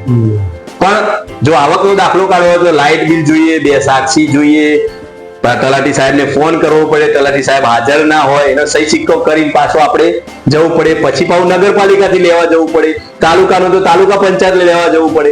આવા લોકોને ધક્કા ખાઈ રહ્યા છે. આમ આદમી પાર્ટી શા માટે આવી? કે લોકોને ઘરે સુવિધા મળી રહે. બીજું, તમારા જેવા પત્રકારો હોય, જે વડીલો હોય, જે વૃદ્ધ હોય, એ લોકોને સરકારી આરોગ્ય ટીમ છે, પણ આરોગ્ય ટીમમાં જે જિલ્લા પંચાયતના સદસ્યો ચૂંટાઈને જાય છે એ લોકોને ખબર જ નથી હોતી કે આપણું પાવરની સત્તા શું છે. તો આપણા ગામમાં જે પણ વડીલો હોય એનું ચેકઅપ, મારા ગામની વાત કરું તો 3500ની સંખ્યા છે, એમાં વડીલો 500 હશે. તો આરોગ્ય ટીમ હોય તો દરરોજ 10 લોકોને ચેક કરે તો આખા વર્ષમાં 2 વખત ચેક થઈ જાય. આમાં કોઈ પણ હાર્ટ મરીજ હોય, કેન્સર થયેલું હોય, તેના ટેસ્ટ ઘરે જઈને કરે તો એમાં વાંધો નથી. ત્યાં ડોક્ટર પણ છે, આરોગ્ય કર્મી પણ છે, પણ એમને કઈ રીતે કામ લેવું એ જનપ્રતિનિધિ જે ચૂંટાઈને આવે છે એમને ખબર હોતી નથી. તો પહેલા તો એમને ટ્રેનિંગ આપવામાં આવે કે તમારું કામ શું છે ને તમારે કામ શું કરવાનું છે. એ રીતે બેરોજગારી હોય તો ચરમસીમાએ છે. તમે હાલ ગાંધીનગરમાં જુઓ તો ગાંધીનગરમાં મેટ્રો બની ગઈ, એ પછી ઈવી બસ લાયા. તો ઈવી બસ લાયા એ સારું છે, પણ ત્યાંના જે સ્થાનિક રિક્ષાવાળાઓ છે એમની રોજગારી છીનવાઈ જશે, એમના બાળકોનું ભવિષ્યનું શું? સરકારે પ્રશ્ન કરવો જોઈએ. પણ રિક્ષા પોતે લાયા હોય, એનો ઈએમઆઈ ભરતા હોય, આ રીતે ઈવી બસ આવી જાય તો એમનું જે આર્થિક ધોરણ છે તૂટી જશે, એમની કમર હજુ તૂટી જશે, જેના કારણે એમની આત્મહત્યા કરવી પડશે. એ રીતે ખેડૂતોને પણ બિયારણના ભાવ વધી ગયા. વરસાદ પડ્યો, આ તો કેરીઓનો ભાવ તમે જુઓ છો 100 રૂપિયા કિલો. તો ખેડૂતોને જે પાક નુકસાની મળવી જોઈએ એ પણ મળી નથી. આમ આદમી પાર્ટીએ જ્યારે વિરોધ કર્યો ત્યારે એમને 22,000 રૂપિયા આપવામાં. જો પાર્ટી વિરોધ ના કર્યો હોય તો આ મળત નહીં. આમ આદમી પાર્ટી હાલ શરૂઆતમાં જે એમની ઉણપો છે એનો વિરોધ પૂરજોરથી કરી રહી છે. તમે જોતા હશો કે કેટલી વખત પેપર ફૂટી ગયા. હવે મારા જેવા હોય જેઓ 25 વર્ષથી 25મા વર્ષથી તૈયારી કરતા ભણી રહ્યા હોય પછી સરકારી નોકરી માટે, તો 2 વર્ષ તૈયારી કરે પછી એક્ઝામ આલતા હોય પણ 5 થી 6 પેપર ફૂટી જાય તો એ નિરસ થઈ જાય છે વિદ્યાર્થી. તો એવા વિદ્યાર્થીઓનું અમારા યુવરાજસિંહ જે છે એમને આંદોલન કર્યું, તો પણ સરકાર પરીક્ષા લે છે પછી એની રિક્રુટમેન્ટ નથી કરતી. તો આવા અનેક પ્રશ્નો ગુજરાતના છે, તેઓ અમે આગામી સમયમાં જોરશોરથી અમે ઉઠાવીશું. અને અમને ખુશી છે કે અમારી સત્તા આખી જિલ્લા પંચાયત એક આખી બની છે. કોંગ્રેસની જિલ્લા પંચાયત નથી બની ને અમારી એક જિલ્લા પંચાયત બની છે. મારા ચૈતરભાઈ વસાવાને 4 વખત જેલમાં પૂર્યા. હવે મારા સૈનિકો એવા છે કે જેલ પસંદ કરશે પણ એ લાલચને લોભમાં નહીં આવે. એવા અનેક સૈનિકો અમે જે 6000 સૈનિકો ઉભા રાખ્યા અને પહેલી વખત 6000 સૈનિકોમાંથી 510 અમારા જે લીડરો બહાર નીકળ્યા ને જીતીને નીકળ્યા અને 1500 સીટ ઉપર અમારા બીજા નંબરમાં અમને વોટ શેર મળ્યા છે. તો આ રીતે ભવિષ્યમાં અમે વિપક્ષની કામગીરી કરીશું અને સત્તાનો જો લોકોના આશીર્વાદ મળશે ને સત્તામાં આવીશું તો ઘરે ઘરે રાશન મળી રહે, ઘરે શિક્ષણ મળી રહે, તમામ સરકારી યોજનાઓ અધિકારીઓ થ્રુ 24 કલાક એને જો નોકરી કરતો હોય તો એના 8 વાગ્યા પછી પણ એના ઘરે જઈ ડોક્યુમેન્ટ કલેક્ટ કરી શકે અને એનું કામ થઈ જાય, એને નોકરીનો દાડો ના પડે. એ પ્રકારની આયોજન અમે જે દિલ્હીમાં અને પંજાબમાં કર્યું છે એ પ્રમાણે અમે એકને પણ કરીશું. આ રીતે આરોગ્યલક્ષી હોય, શિક્ષણલક્ષી હોય. શિક્ષણમાં તમે જાણતા હશો કે RTA માં લોકોને ભીખ માંગવી પડે છે. 6 લાખથી ઓછો દાખલો હોય તો એ લોકોને RTA મળી રહે, પણ એમાં પણ ફ્રોડ કરવામાં આવે છે, લોકોને ફોર્મ રિજેક્ટ કરવામાં આવે છે. આપણે ટેક્સ ભરીએ છીએ તો આપણા ટેક્સ નો પૈસો આપણી સુવિધા માટે વપરાય કા ભ્રષ્ટાચાર કરવા માટે ના વપરાય, માટે અમે ઉમેદવારી કરવા માટે લોકોને લાગીએ છીએ. અને અમારા જેટલા પણ ઉમેદવારો હશે એ શિક્ષિત હશે, જેઓ પોસ્ટ ગ્રેજ્યુએટ હશે, એ લોકોને જ અમે ટિકિટ આપી છે. આજ સુધી અમે કોઈ અભણ કે એને નોલેજ ના હોય એવા લોકોને નથી આપતા. અને એ પોતાના સમાજમાં પણ સામાજિક સેવાઓ કરતા હોય એવા લોકોને અમે ચોઈસ કરીએ છીએ અને એવા લોકોને આગળ પણ ટિકિટ આપતા રહીશું. હું કેવું છે કે ભારતીય જનતા પાર્ટી હોય કે કોંગ્રેસમાં હોય, જે પણ સારા લીડરો હોય, સારું કામ કરવા માંગતા હોય તેઓને અમે આમ આદમી પાર્ટીમાં આવકારીએ છીએ. અને આવો અને સાથે મળીને એક સમગ્ર ગુજરાતને વિકસિત અને વિકાસશીલ બનાવીએ. અને આગળ જે GIDC ના તમે જોશો, છત્રા GIDC માં હું જે વખત નોકરી કરતો હતો એ વખતથી આજ સુધી ભારતીય જનતા પાર્ટીનું રાજ છે, તો પણ ત્યાંના રોડ એક હાલ હાથોલમાં છે. આવું તો અનેક જગ્યાએ છે. પંચવટીમાં પણ આ ફેર અમારા અમિતભાઈ પટેલે ઉમેદવારી કરી. કેમ કરી? તો ક્યાંના સ્થાનિકો જે કોર્પોરેટર છે તે સાંભળતા નથી અને તેમના વિકાસના કામો થતા નતા, માટે એમને ઉમેદવારી કરી. અમારે એ લોકો કામ નથી કરતા માટે અમે રાજકારણમાં આવ્યા છીએ. એ કામ કરતા હોત તો અમારે આવવાની જરૂર ન પડે. આ રીતે અનેક મુદ્દાઓ સાથે અમે આગળ વધી રહીશું અને ભવિષ્યમાં આમ આદમી પાર્ટી વિપક્ષમાં તો આવશે જ અને લોકોના, ખેડૂતો હોય, મહિલાઓ હોય, યુવાનો હોય, તમામની જે પરેશાની છે એ અમે સોલ્વ કરવા માટે અમે બાહેધરી આપીએ છીએ અને એમના મુદ્દા ઉઠાવવા માટે અમે સક્ષમ છીએ. અને આગળ પણ તમારા જેવા પત્રકારો થ્રુ અમે આ મુદ્દાઓ ઉઠાવતા રહીશું. આપનો પણ ખૂબ ખૂબ આભાર કે અમને બધાને બોલાવ્યા અને આ ડિબેટ કરી. કલોલની જનતાને પણ આભાર, ગુજરાતની જનતાનો પણ આભાર અને કલોલ તાલુકાના સમગ્ર જે વડીલો, બહેનો, ભાઈઓ અને તમામનું આરોગ્ય સારું રહે એવી ભગવાન શ્રી સ્વામિનારાયણની પ્રાર્થના કરું છું. જય હિન્દ, જય જય ગરવી. આજની ડિબેટની અંદર ભારતીય જનતા પાર્ટીના વડલેભાઈ કટારિયા, કોંગ્રેસ પાર્ટીના મહેશભાઈ મકવાણા, આમ આદમી પાર્ટીના દર્શનભાઈ પટેલ, ત્રણે અમારી સાથે જે મુલાકાત કરી અને લોકોની સમસ્યા વિશે લોકો સુધી પહોંચાડવા માટેનો જે અમને પ્રતિસાદ આપ્યો તે બદલ ત્રણે પ્રતિનિધિઓનો ખૂબ ખૂબ આભાર, ધન્યવાદ. જય હિન્દ, જય ભારત.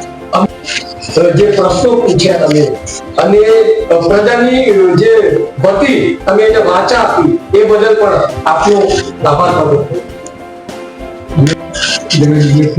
બોલાયા, એકબીજાના વિચારો શેર કર્યા એ બદલ તમારો ખૂબ ખૂબ આભાર. સમસ્યાઓ હોય એ દીપમાલા ન્યૂઝ થકી જે કાકા ઉઠાવી રહ્યા છે અને જે પ્રજાના પ્રશ્નોની વાચા આપી રહ્યા છે, ખરેખર આવા ન્યૂઝ હોય તો આ ચોથો સ્તંભ છે. અને આવા ન્યૂઝ પત્રકારો હોય તો જ જે પ્રોબ્લેમ છે તેનું નિવારણ સત્તા પક્ષને ચોક્કસ લાવવું પડે. અને આવી નિષ્ઠાવાન પત્રકારો હશે તો જ દેશનો વિકાસ થશે એવું મારું માનવું છે. તો આવા પત્રકારો વારંવાર આવી ડિબેટ ગોઠવે એવું અમે એમને શુભકામના પાઠવીએ છીએ. અમને જ્યારે પણ કહેશે ત્યારે અમે હાજર થઈશું એવી બાહેધરી આપીએ છીએ. જય જય.